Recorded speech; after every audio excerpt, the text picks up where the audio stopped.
Before I begin, this is not me critiquing the song, this is about the how and why they made this project and why it kinda concerns me and other people. HYBE Labels has been teasing a new multilingual artist for the last few weeks under the name MIDNATT, and on May 15th, 2023, the song Masquerade was released. When the song released, it was impressively available in 6 languages, being English, Korean of course, Japanese, Chinese, Spanish, and Vietnamese. And after some quick Google searches, you could find that this multilingualness is as interesting as it is impressive, though it does spark some controversy. Lee Hyun is behind the project of MIDNATT, and if you don't know who this is, he is the earliest BigHit entertainment artist to sign onto the label in 2005, a whole 8 years before BTS did. The project was meant to utilize HYBE'S AI voice company that they acquired in 2022 for $36 million called Supertone. Now this is where the controversy comes into play. In an interview with Hyuk, the chairman of HYBE, he explained how he doubts the entertainment industry will need to be done by humans in the near future, and that's why he feels it's a huge positive for HYBE as a company to be revolutionizing the industry in this way,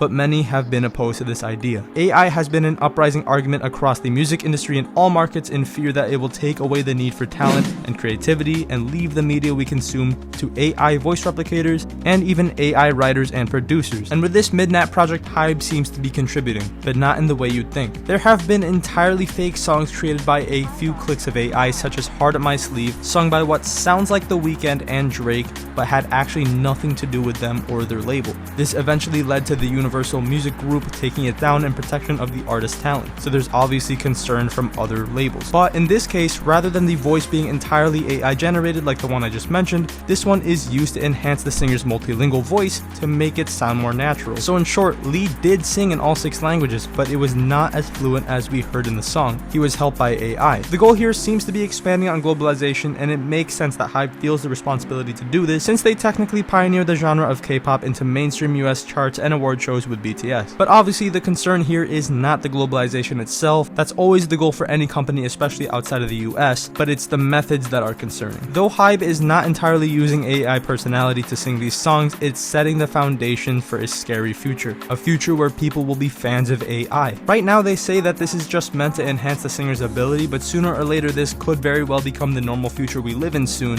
especially with a company like HYBE controlling this. This could evolve into something much more than they're letting on right now. This does not only directly concern Korea right now though, because HYBE does own Ithaca Holdings, which is a major American label that has people like Justin Bieber, Ariana Grande, J Balvin, Demi Lovato, and other singers here in the US. So if someone like Lee Hyun, who has been with Hyuk ever since the beginning of his company, signs his voice onto the beginnings of AI, then just imagine what they can convince the Western artists to do in the future. So what do you think of AI being part of a project from such a massive company in the industry? Are you for AI? Are you against it being used in the media that we consume?